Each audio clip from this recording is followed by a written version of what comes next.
I'm Emeric Harney, and I'm a tea expert.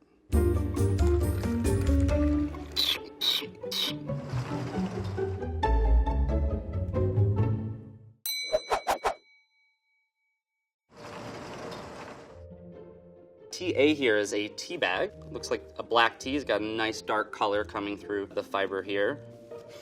Giving it a smell, it has this kind of citrus aroma to it. I want to have a look here at the leaves inside. So in a tea bag, what we have here is a grade of tea leaf called Fannings. And this is the smallest available to us in the market. You know, when we're at the factory and we're producing these teas, they are jostling through the machinery, they're going through the oven, and there's kind of little parts that break off in the process. But at the end, what we do is we actually sort it into these different sizes. And so at the very top of the spectrum, we do have full leaf tea, which is the ideal product. Fannings, while they are the smallest, they are also the most inexpensive. They do serve this really great purpose, especially in the land of tea bags, because they infuse really quickly. They have this large surface area, so the water goes in and it comes out, and it pulls out all of these really great compounds, caffeine being a really important one, flavor, polyphenols. Because of that faster rate of extraction, it actually can be almost an intense cup. It's not as smooth, it's not as nuanced, and make it not as enjoyable for somebody. TB is also a black tea. It is in a sachet. It usually means that we're using a larger quality leaf size, which would yield a higher price point. Giving it a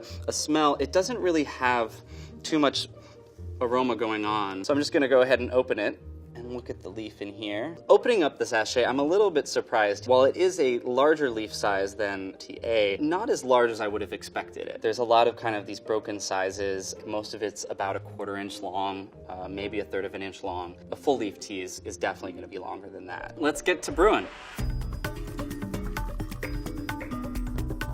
So looking at the brewed cups, we see that they both kind of have this really nice reddish color to them. TA, when we pull it up, it has a little bit of an orange quality to it. It's important for us to slurp the liquid because then we can turn it into a gas, which is something that we can smell. And that's something that we have this limitless library of knowledge of things that we've been exposed to reference it with.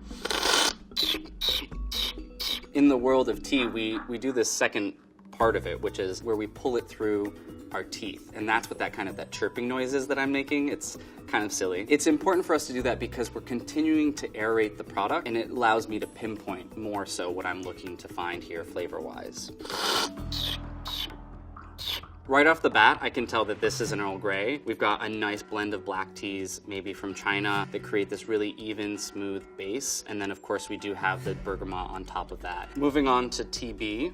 It has a little bit more of a darker quality to it. Give it a nice smell here.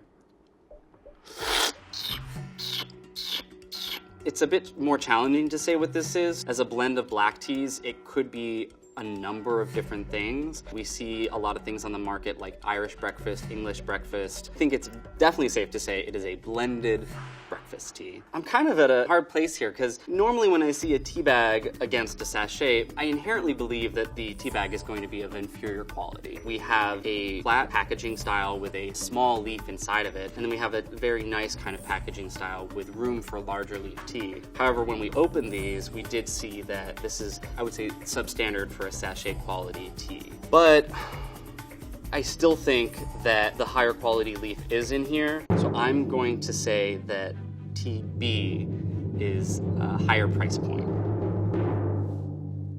And I was right. I like being right. That's awesome. That's good. I think I just stuck to my guns here, and I knew that more often than not, we're using a higher quality leaf inside of a sachet than we are inside of a tea bag. So we've got two green teas. The finished leaf of TA has this very flat leaf quality texture to it, which is generally achieved through a pan firing method. So when the folks are out in the fields picking these leaves, they bring them in and they're gonna then start processing them. And that's really where green tea might differ from black tea. It's all gonna be about the post-processing method. And in the case here, they're gonna give it a little bit of time to wither, but really what they're gonna try to do is fix it by exposing it to heat. Getting it a little bit closer here, we're gonna try to get some flavors out of it. And I'm getting this very soft, subtle note of like steamed bok choy, the skin of walnuts or peanuts, things like that. That's really kind of consistent with the idea of it being pan-fired. TB is definitely a different style here. When we're looking at green teas from China specifically, we're used to seeing them fixed in a pan, or they might be oven fired. When the tea is oven fired, it kind of curls up on itself, and that's how we get this kind of twisted look to it. This is actually quite consistent, like the leaf size and structure is pretty consistent throughout the whole tea. I'm gonna try to get something from the aroma. Oh wow, a mixture of sweetness and like zucchini. It's a very unique kind of combination. I'm very excited about that. Let's get these started. With green tea, we are going to be using less than boiling water. If we were going to use boiling water, it would actually burn it, and you'd get a very unpleasant flavor in your mouth. TA has this really beautiful clear color to it. It's got this pale lima bean green, and that's something that is really characteristic of these pan-fired Chinese green teas called Dragon Well or Longqing. The color of TB is a little bit darker and a little bit more muted. It's not a high quality tea as much as I had hoped it would be. So starting with TA. Okay, the walnut flavor is really predominant here, more so than I actually expected. And I think that might be because it actually used a higher temperature when they were firing it in a wok. Definitely when we're using a higher temperature like that, we might be trying to hide something that is maybe a little unpleasant. TB, that sweetness is not there, and that's a little disappointing, unfortunately. The aroma of this was very exciting, but this is a little bit more vegetal than I expected it to be. TB actually has a much more consistent leaf quality to it, which makes me think that more effort went into it and that it could command a higher price. I do think that TB is the more expensive of the two. So let's figure it out. I was right, that's good.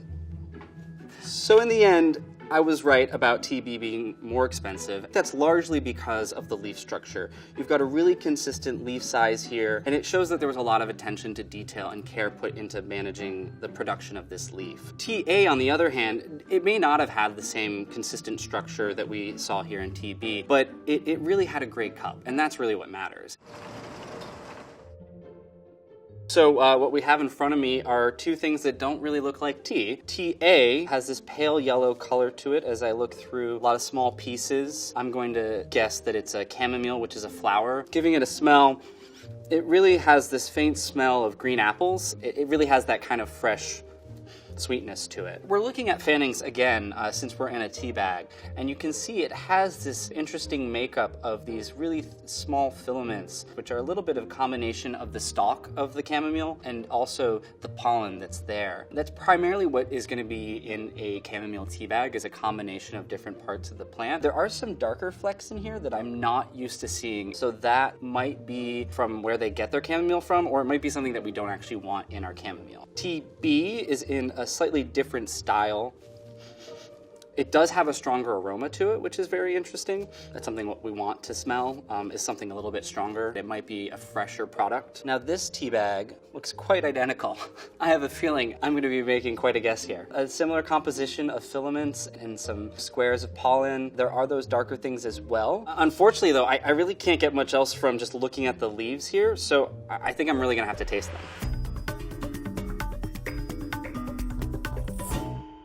TA has this really thin color to it.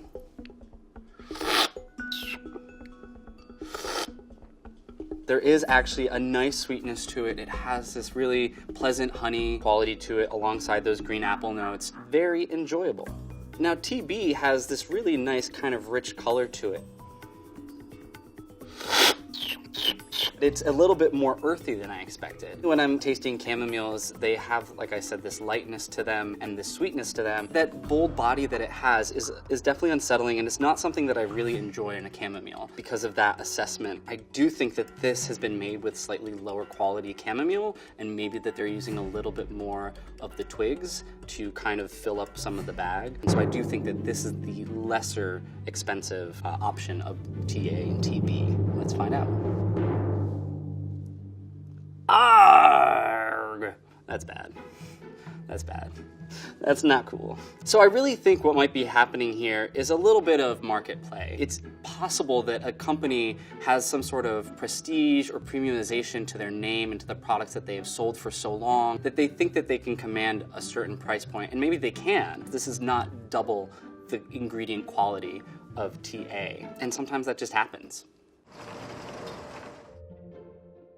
So we have two teas here, but they look a little bit confusing to me because I see that TA kind of looks like a green tea, but TB kind of looks like a black tea. So looking at TA, we have these really beautiful emerald hues of this green. The leaves are a little bit twisted, but I'm not seeing a lot of buds in them. So I'm not thinking that this is traditionally like what might be a green tea. Getting a little bit of the aroma,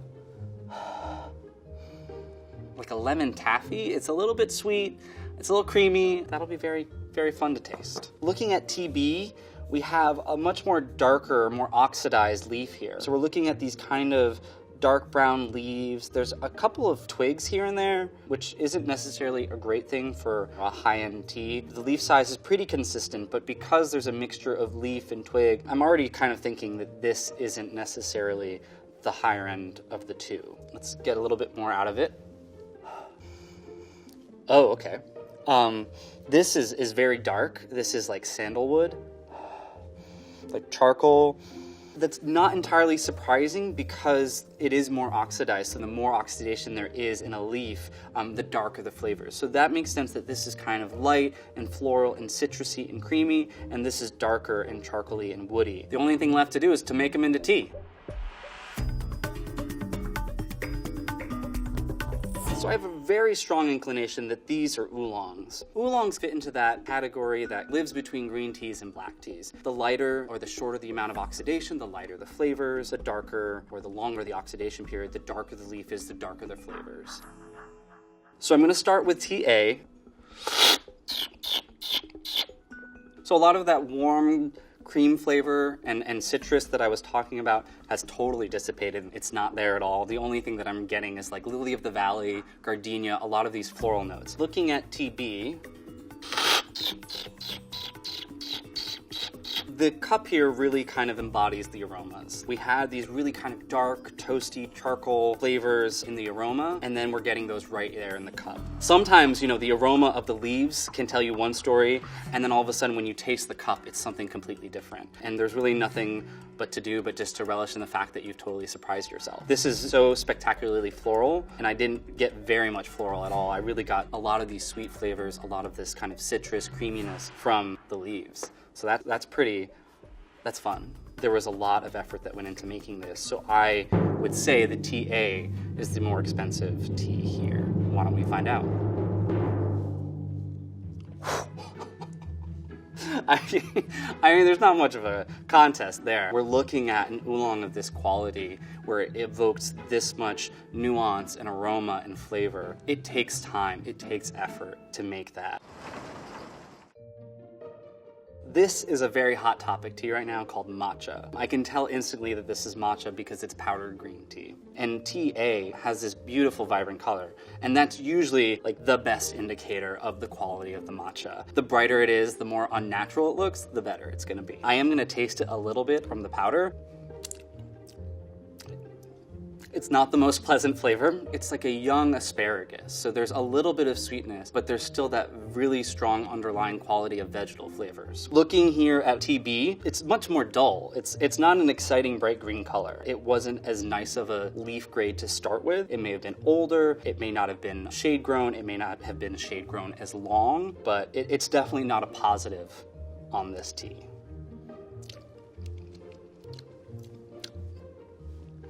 Yeah.